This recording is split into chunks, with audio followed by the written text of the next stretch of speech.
Sure. My name is Stephen Alquist, and I currently serve as the president of the Humanists of Rhode Island, representing over 200 Rhode Islanders who value reason, compassion, and optimism. A recent Gallup poll indicated that 37% of Rhode Islanders identify as non-religious, meaning that religion is not important to their lives. Among this group, you are likely to find members of my group and others who identify as humanists, atheists, skeptics, and freethinkers. I will not claim to speak for all these people tonight, but I do know that my thoughts on this subject are representative of a fair number of non-religious people in our state. And we are, frankly, baffled. On one side of this debate, there are people who claim that homosexuality is an abomination as defined by God in the Bible. On the other side, we have those who claim that marriage equality is God's will.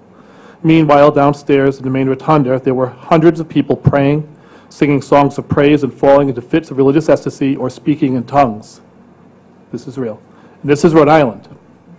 350 years ago, ours became the first government anywhere on this earth that guaranteed the individual right of conscience and religion to all its citizens. Our government, a lively experiment in religious freedom, became the model for the Constitution of the United States, by extension, the model for free democracies throughout the world.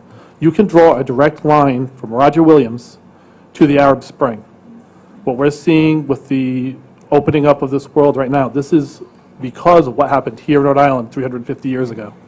This is a heritage we should be proud of and cherish, yet here we are asking the state government to decide a secular issue on religious grounds. There's all this religious talk, and it's a shame, because a person's right to marry who they love is not one that can be granted by the government or voted upon by the public. One cannot violate one's conscience by allowing someone else the ability to exercise their own. I urge you to pass this bill out of committee and allow a full vote by the Senate. Thank you very much. Thank you. Are there any questions or comments? Senator Metz. Yes, thank you. The good thing about America, we're all entitled to our opinions, and we're all entitled to our religious beliefs.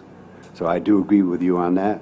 And I would say for those that that said that the Bible allows for it, do me a favor, because I read it often. Ask them to give you the chapter and the verse, because I'd like to look it up for myself. What I read is what Jesus said himself in Matthew 19:4-6.